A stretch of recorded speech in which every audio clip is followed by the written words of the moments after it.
Hei sinä, tervetuloa takaisin. Tämän päivän Explained-jaksossa puhumme valkokorvasienestä eli hopeakorvasienestä, hyytelömäisen koostumuksen omaavasta sienestä, jota on käytetty kiinalaisessa lääketieteessä vuosisatojen ajan sen terveyshyötyjen vuoksi. Tänään aloitamme puhumalla siitä, mitä hopeakorvasieni tarkalleen ottaen on sen ravintoarvosta sekä siitä, miten valita, säilyttää ja valmistella hopeakorvasientä kotona. Ja muista katsoa video loppuun asti, sillä siellä opetan, kuinka keittää polysakkaridit ja hopeakorvasieni oikein, jotta saat aikaan tämän hyytelömäisen makean keiton, jossa on jujubetaateleita ja longan hedelmää. Se ei ole ainoastaan herkullista ja raikasta, vaan myös täynnä ravinteita.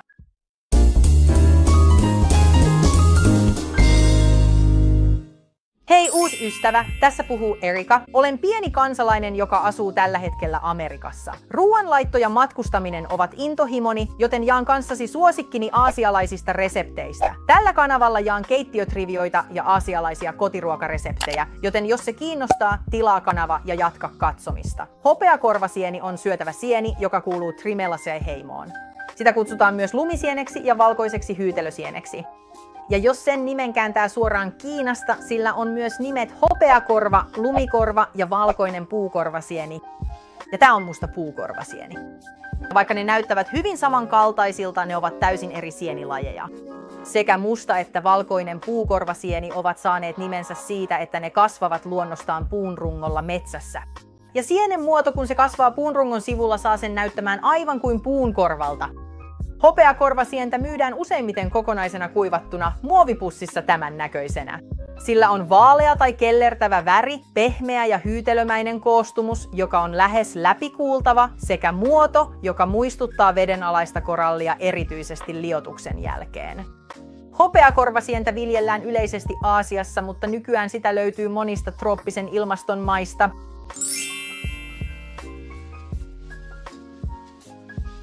Hopeakorvasientä kutsutaan kaikkien sienten kuninkaaksi, ja sillä on maine kansan kubulusena. Kubelose oli aikoinaan erittäin kallis kiinalaisen lääketieteen ainesosa, johon vain rikkaimmista rikkaimmat pystyivät varaamaan.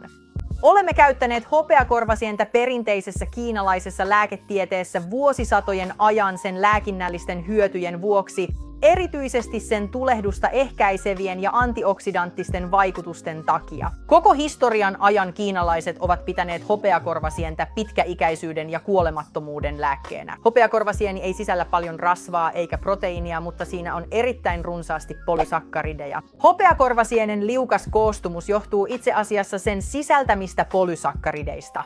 Itse asiassa polysakkaridit muodostavat jopa 60–70% hopeakorvasienen painosta. Monet kiinalaiset, mukaan lukien minä itse, ovat luulleet, että hopeakorvasieni sisältää valtavan määrän kollageenia. Mutta todellisuudessa kollageenia esiintyy pääasiassa vain eläimissä. Polysakkaridit ovat vesiliukoisia ravintoaineita, joita esiintyy enimmäkseen harvinaisissa sienissä ja joilla on lukemattomia hyötyjä ihmisille. Kiinalaisessa lääketieteessä uskomme, että hopeakorvasienen polysakkaridit voivat parantaa ihon sävyä, auttaa hallitsemaan verensokeritasoja, alentaa sydänsairauksien ja syövän riskiä sekä vahvistaa immuunijärjestelmää ja aivoterveyttä. Jos kuitenkin uskot länsimaiseen lääketieteeseen, me tarvitaan vielä lisää ihmistutkimuksia.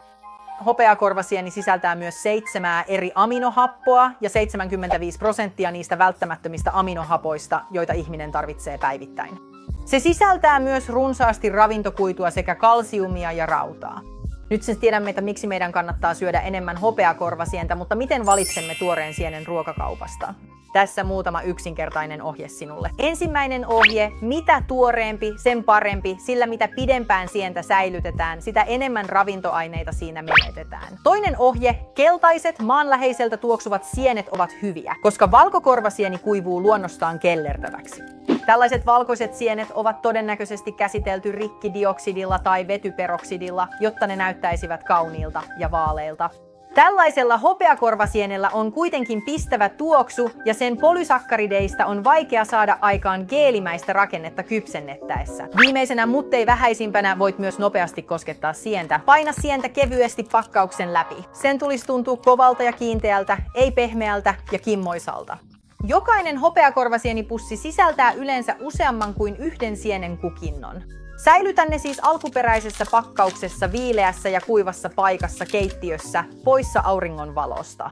Hopeakorvasienellä on hyvin ainutlaatuinen rapea koostumus kypsennettynä, ja on 2 tapaa, joilla kiinalaiset rakastavat syödä niitä. Toinen on käyttää niitä ainesosana jäämurskajälkiruoissa tai muissa jälkiruoissa. Tai toinen tapa on keittää niitä pienessä määrässä vettä, jolloin syntyy makean keiton geelimäinen rakenne. Eli se riippuu oikeastaan siitä, haluatko säilyttää keitin veden vai et. Hopeakorvasientä ei voi syödä raakana, vaan se täytyy liottaa vähintään 30 minuuttia ja keittää 1 tunnin ajan ennen syömistä. Jos käytät hopeakorvasientä vain täytteenä etkä halua säilyttää keittolientä, keitä se suuressa kattilassa kylmässä vedessä, kiehauta ja anna hautua noin tunnin ajan. Muista, että hopeakorvasientä ei saa koskaan keittää suoraan kuumassa vedessä, koska kuuma vesi sulkee sienen pinnan ja tekee siitä todella vaikean saada polysakkaridit irtoamaan sienestä. Varmista siis, että liotat ne kylmässä vedessä ja aloitat myös keittämisen viileässä vedessä. Aivan kuten muidenkin kuivattujen sienten kanssa, myös hopeakorvasieni täytyy liottaa ennen käyttöä. Liotamme sitä hanavedessä 30 minuuttia alaspäin käännettynä, käyttäen vähintään 3 kertaa enemmän vettä kuin sientä. Jos sieni kelluu pinnalle näin, paina se alas lautasella. Kun aika on kulunut, mä voit tarkistaa sienen ja varmistaa, että se on kunnolla liotettu koskettamalla korvia. Keskiosaa lukuun ottamatta liotuksen ei pitäisi kestää yli tuntia. Kaada nyt vesi pois ja huuhtele sieni varovasti. Seuraavaksi ota sakset ja leikkaa pois keskiosa, joka on vielä kova. Tämä osa ei ole ainoastaan väriltään erilainen, vaan siinä on myös karheampi koostumus ja se voi muuttua happamaksi kypsennyksen jälkeen. Loput voimme vain repiä pieniksi paloiksi, jotta niitä on helpompi syödä. Voit käyttää käsiäsi, veistä tai saksia tai mitä tahansa haluatkin syömiseen. Hopeakorvasieni vapauttaa polysakkarideja vähän samaan tapaan kuin sipuli vapauttaa pistävyyttä.